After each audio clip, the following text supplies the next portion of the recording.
Okay dear student, आगे कुछ preposition के बारे में आपकी एक्सरसाइज के अंदर शामिल है, आप ये भी देखते जाएं। प्रपोजिशन हम किस तरह लगा सकते हैं, तो कुछ लॉजिक होनी चाहिए, सेंस होनी चाहिए, उसके बाद मैं कुछ मीनिंग भी क्लियर करता जाता हूँ ताकि आपको समझ आ जाए। Sheraz is going dash the ladder. Ladder कहते हैं उसको सीढ़ी को, तो सीढ़ी पे डेफिनेटली आप जब चढ़ रहे होते हैं, इज़ गोइंग, जब गोइंग कह दिया तो इसका मतलब है वो ऊपर जाना चाह रहा है, is going up the ladder. Going down भी हम कह सकते हैं, लेकिन नॉर्मली जब हम जा रहे होते हैं किसी काम को करने तो वो फिर उसका स्टार्ट होता है, तो उसका स्टार्ट फिर अप होता है, लेडर का सीढ़ियों का स्टार्ट अप होता है, इसलिए अप लगाया है।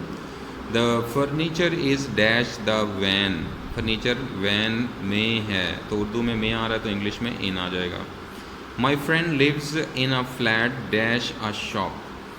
तो मेरा जो दोस्त है वो एक फ़्लैट में रहता है जो कि शॉप के ऊपर है, तो अपॉन अ शॉप, शॉप के ऊपर वाक़ है, यानी फ़्लैट मेरा कमरा ऊपर है, तो जिस तरह नीचे दुकानें बनी होती हैं उस सेंस की बात करना चाह रहा है। अपॉन अ शॉप या ऑन भी आ सकता है।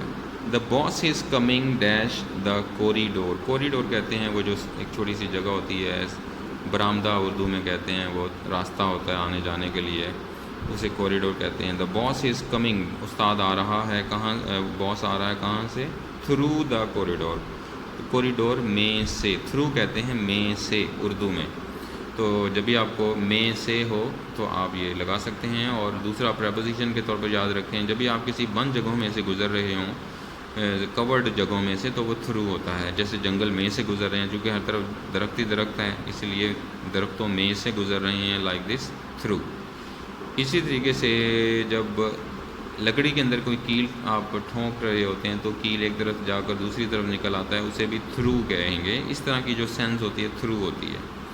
There is a garage dash the house. House के बिल्कुल साथ गैराज है, तो बिसाइड का मतलब साथ होता है, इसीलिए बिसाइड लगाएंगे आप। वी वॉक्ड और लॉन्ग द लेक। हम झील के साथ साथ पैदल चलते रहे, तो अलॉन्ग कहते हैं साथ साथ, along the road, along the river, along the sea, along the road, along the lake, तो बस ये उस सेंस में आप याद रखिए, साथ साथ। There is a statue in front of the museum. Museum के बिल्कुल सामने एक स्टैचू है, यानी मुजस्मा है।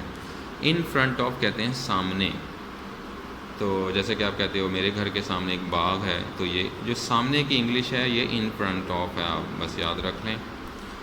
Hasan and Ali are walking dash of the stadium. तो स्टेडियम वॉकिंग आउट, यानी बाहर आ रहे हैं स्टेडियम से, तो इसलिए वॉक आउट लिखना पड़ता है। तो इस तरह ये आप प्रपोजिशनल एक्टिविटी कर सकते हैं और इसको ध्यान से रखिए। और भी एक एक्सरसाइज है प्रपोजिशन की, वो आप खुद से प्रैक्टिस कर सकते हैं।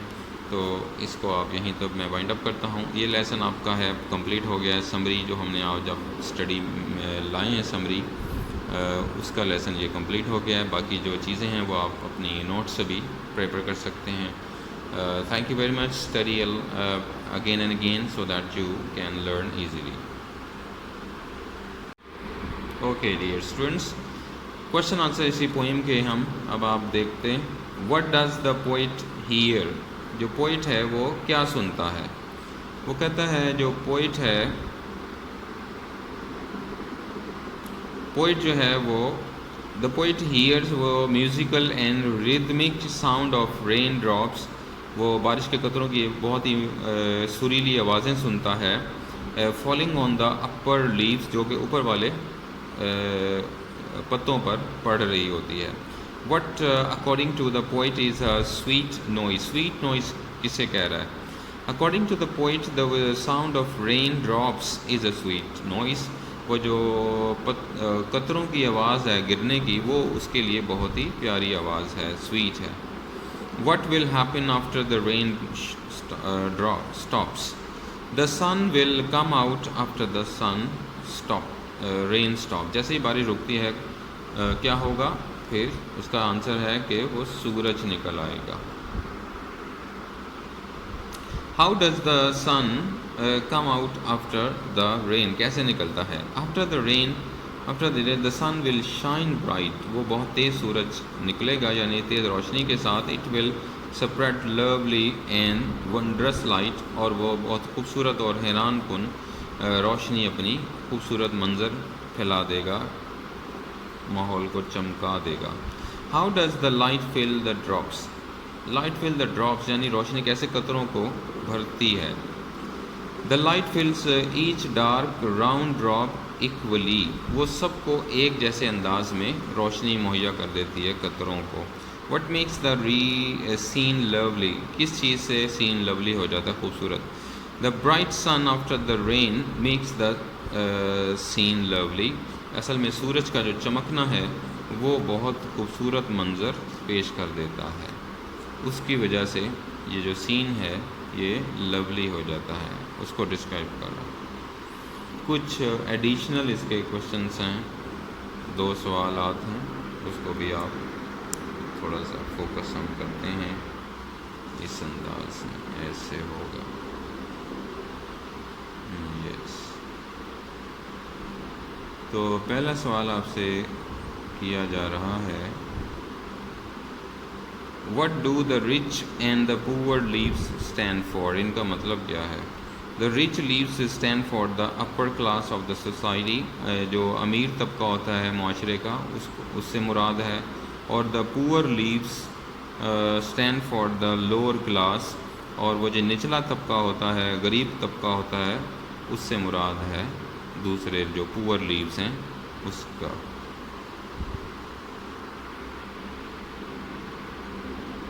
ये ऑटो फोकस है इसलिए आप देख रहे हैं बार बार फोकस हो करना लगता है।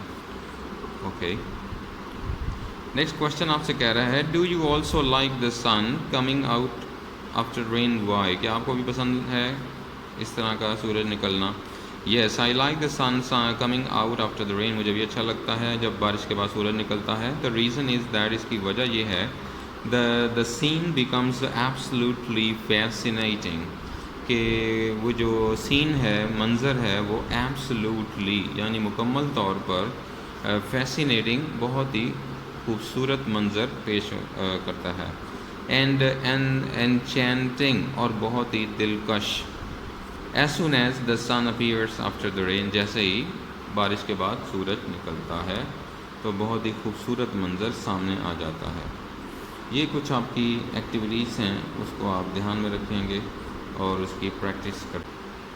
यहाँ कुछ चीज़ें हैं जो इम्पोर्टेंट हैं आपके लिए, इसलिए मैं थोड़ा सा हेल्प देना चाहूँगा आपको। बाकी भी आप रीड करेंगे एक्सरसाइज में, लेकिन जो हेल्प चाहिए है वो मैं आपको दे रहा हूँ, बाकी तो गाइड में इजीली नोट्स में आपके क्लियर लिखा हुआ है सारी। यहाँ कुछ वर्ड्स आपके सामने लिखे हुए हैं, राइट राइट, प्ले प्ले, सिंग सिंग। अब करना क्या है, इसको आपने ये देखना है कि ये ट्रांजिटिव वर्ब है या इनट्रांजिटिव वर्ब है। ट्रांजिटिव वर्ब उसे कहते हैं, ट्रांजिटिव वर्ब उसे कहते हैं जहाँ पर आपको ऑब्जेक्ट की ज़रूरत पड़ती है, और इनट्रांजिटिव उसे कहेंगे जहाँ पर ऑब्जेक्ट की ज़रूरत नहीं पड़ती। ट्रांजिटिव ज़रूरत पड़ती है, इनट्रांजिटिव नहीं पड़ती। ये जो इन है आपको पता है ना, ये जहाँ इन लग जाए ये मीनिंग को ऑपोजिट क्लियर कर देता है। जैसे तजर्बाकार, एक्सपीरियंस, और तजर्बा ना हो, इन एक्सपीरियंस, उलट हो जाता है। इसी तरीके से आप ये भी याद रख लीजिए, ट्रांजिटिव में ऑब्जेक्ट की ज़रूरत पड़ती है, इन ट्रांजिटिव उसका ऑपोजिट है यानी नहीं पड़ती।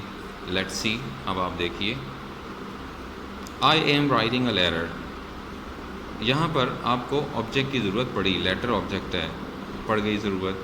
अगर आप कहें आई एम राइटिंग तो क्लियर नहीं होगा कि क्या लिख रहे हैं आप, लेकिन यहाँ देखें, आई राइट नाइसली, मैं बड़ा खूबसूरत लिखता हूँ, तो यहाँ पर और किसी ऑब्जेक्ट की ज़रूरत नहीं पड़ी। ये ऑब्जेक्ट नहीं है, ये एडवर्ब है, नाइसली ये एडवर्ब है, तो आपको यहाँ ऑब्जेक्ट की ज़रूरत नहीं पड़ रही। क्यों? ये इसीलिए इनट्रांजिटिव है, बी केयरफुल।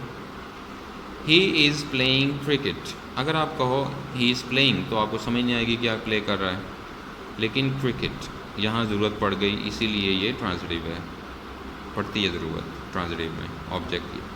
और ही कैन प्ले वेल, वो अच्छा खेल सकता है, या अच्छा बजा सकता है, बजाना भी होता है प्ले, मैंने पियानो बजाना जैसे कहते हैं हम। तो यहाँ पर आप देख लें, यहाँ को ऑब्जेक्ट की ज़रूरत नहीं पड़ रही। ही कैन प्ले वेल, वो बहुत अच्छा खेल सकता है, बस ठीक है, like this. I am singing uh song, अब यहाँ पर आई एम सिंगिंग, मैं गा रहा हूँ। क्या गा रहा हूँ? आप पूछोगे भाई गा क्या रहे हो, तो वो कहेगा सॉन्ग, तो यहाँ ज़रूरत पड़ गई आपको। शी कैन सिंग मेलोडियसली, वो बहुत सुरीले अंदाज से गाती है। अब आपको यहाँ ये ज़रूरत नहीं पड़ेगी कि वो क्या सुरीले अंदाज से गाती है, बस आपको समझ आ गई he can sing, she can sing melodiously, कि वो बहुत सुरीले अंदाज से गाती है। यही डिफरेंस आपने याद रखना है बाकी जुमलों के अंदर भी, और इसी को वो डिस्क्राइब करना चाह रहा है कि व्हाट इज़ ट्रांजिटिव और इंट्रांजिटिव। ये आप याद रखिए और उसका आपको भूले नहीं।